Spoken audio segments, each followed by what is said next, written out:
George Mitchell says he believes McNamee, and this is why. McNamee got caught up in a federal steroids investigation, and the federal prosecutors agreed not to charge him if he told the truth about his involvement with steroids, but they would charge him if he gave any false information. So Mitchell says McNamee had strong incentives to tell the truth. Same guy. What did McNamee gain by lying? Evidently not going to jail. Jail time for what? Well, I think he's been buying and moving steroids. Clemens says he learned that from the Mitchell report, which also mentioned his fellow Yankee pitcher Andy Pettitte, who also trained under McNamee. McNamee said he had injected Pettitte twice with human growth hormone. After the report came out, Pettitte confirmed that McNamee had given him 2 HGH shots to recover from an elbow injury. When Andy confirmed that McNamee had indeed told the truth about injecting him, that gave McNamee credibility, made his claims about injecting you seem more believable. I had no knowledge of what Andy was doing. Why would Brian McNamee tell the truth about Andy Pettitte and lie about you? Andy's case is totally separate. I was shocked to learn about Andy's situation. Had no idea about it. And we had no idea how many legal injections Clemens has received, including from McNamee. Did your former trainer, Brian McNamee, ever inject you with anything? Yes, he did. What? Lidocaine and B12. It's for my joints, and B12 I take still today. A lot of trainers have. And that's all? That's it. Never a human growth hormone? Never. Never testosterone? Never. And never an anabolic steroid? Never. Swear? Swear. McNamee's attorney countered that McNamee only injected Clemens with steroids and human growth hormone, nothing else. Beyond McNamee, Clemens told us he got legal injections from team trainers, mostly painkillers.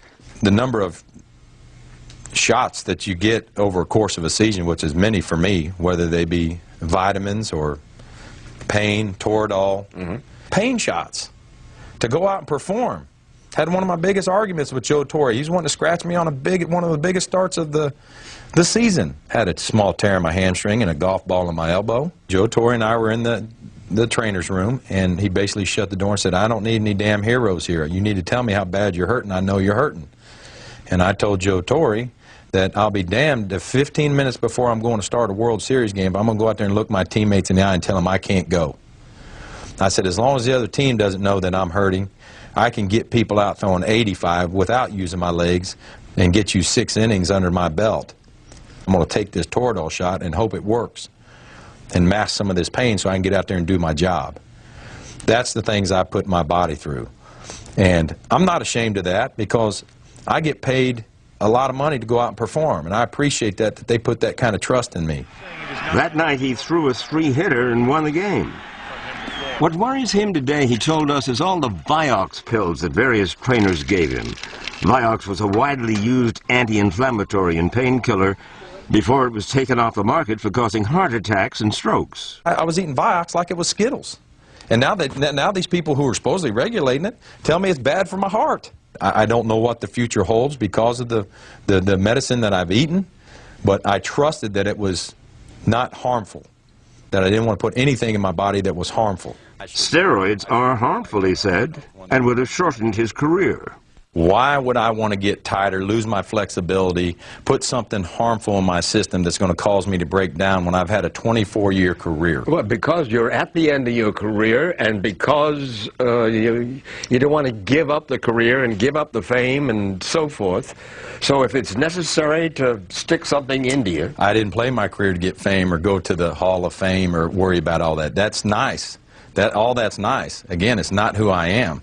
And I've worked my tail off to get where I'm at. I'm not going to put something in my body for a quick fix that's going to tear me down. What penalty should there be for someone who is taking these performance-enhancing drugs? I think it's a self-inflicted penalty. They break down quick. It's a quick fix. They're in and out of the game. If you were to testify before the Congress under oath, would you tell them exactly what you've told me today? And even probably more about the Vioxx question. Clemens may appear as requested at a congressional hearing in 10 days. His challenge is getting people to believe him. I don't know if I can defend myself. I think people, a lot of people have already made their decision. What? A lot of people have made. And that's our country, isn't it? Guilty before innocence. That's the way our country works now. And then everybody's talking about sue, sue, sue. Should I sue? Well, yeah, let me exhaust. Let me just spend. How about let me just keep spending. But I'm going to explore what I can do, and then I want to see if it's going to be worth it, worth all the headache. Brian McNamee's attorney said McNamee will decide, after watching this interview, whether he'll sue Clemens for defamation. McNamee declined to talk to us. The problem both he and Clemens have is proving they're telling the truth. How about a lie detector test? Some say it could, some say they're not. I'll do whatever. I mean... So as far as you're concerned, you would conceivably... Yeah, I don't know if they're good or bad. Were you to pass a lie detector test, wouldn't that help prove that you're telling the truth and help restore... Would it? I don't know. I don't know either. And he doesn't know if he'll ever pitch again. But I understand that as a public person. You're going to take some shots. The higher you get up on the flagpole, the more your butt shows. I understand all that, but I'm tired of answering to them. That's probably why I will not ever play again. I don't want to answer to it. I want to slide off and be just a citizen. You're retiring. Period. Probably. Oh. Not for sure, but...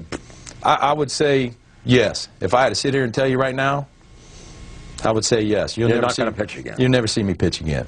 But he has retired 3 times before, and he told us he could unretire again. After listening to you in this interview, do you think that people are going to believe you? Believe that you, Roger Clemens, never took steroids? I think the people that know me believe me and understand what I'm about. And I can't... The people that are out there that have been saying the things that they've been saying, I don't know if I'll ever swing their opinion. These accusations are not going to change me as a person. I'll do everything I can to prove them wrong, and I still don't know if that's good enough.